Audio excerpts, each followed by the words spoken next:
Hey Gateway, this is your daily dose. My name is Ron Marsh. Right off the top here, I want to ask you one question. What would make you happy? Answer that question. What would make you happy?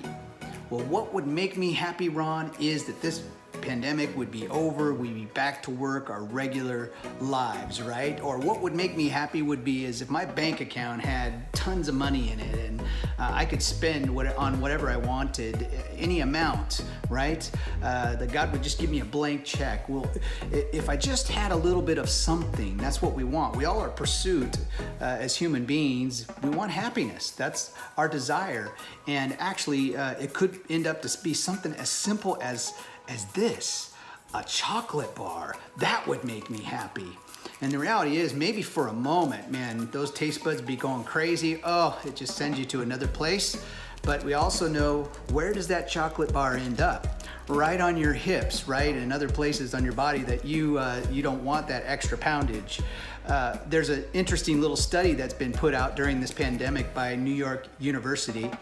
They had to do a study to actually find this out, but they're saying, neuroscientists are saying that happiness comes even in a pandemic where you're sheltered in. You can create feelings of happiness if you just add variety to your life. Again, like we needed a research team to figure that out, but just a little variety, because that's what people are trying to find is happiness. And what's interesting is that God doesn't actually call us to a life of happiness. This is where sometimes we get confused. We think that God is like our happiness genie. Like if we just pull his happy arm, we'll get a happy dose of whatever comes out of the vending machine. God, I would like this. God, I would like that. If I could just have this, then I would be happy. God, if I would just have this, I would be happy.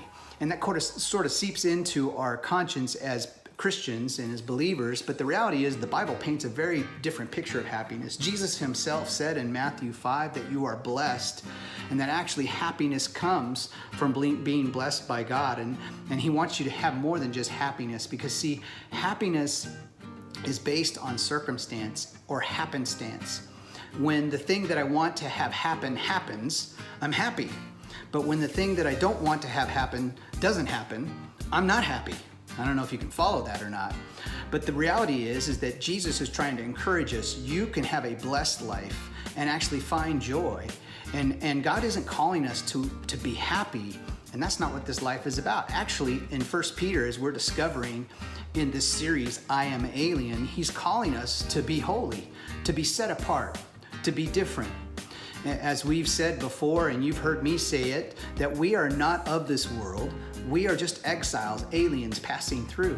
And as believers, we have a whole different set of values that we come to. And one of those is that God would call us to be holy, set apart people.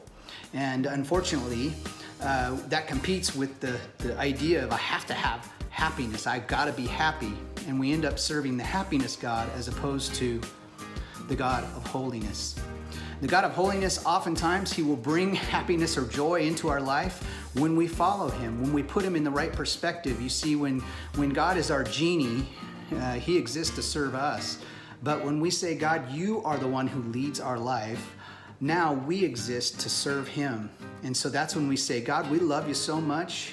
All that you've done for us, Jesus, what you did on the cross for me, I am setting my life apart, setting it apart.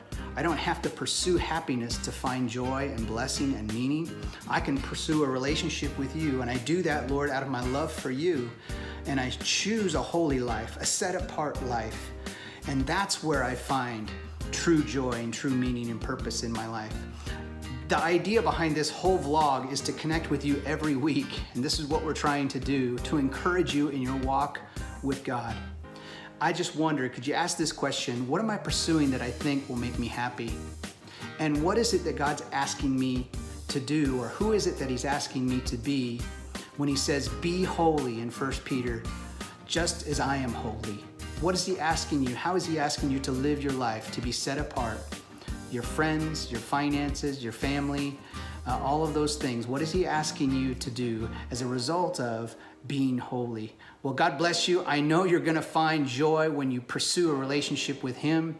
Everything else pales in comparison. Believe me, many of us have tried that and would say yes and amen. I hope to see you next time.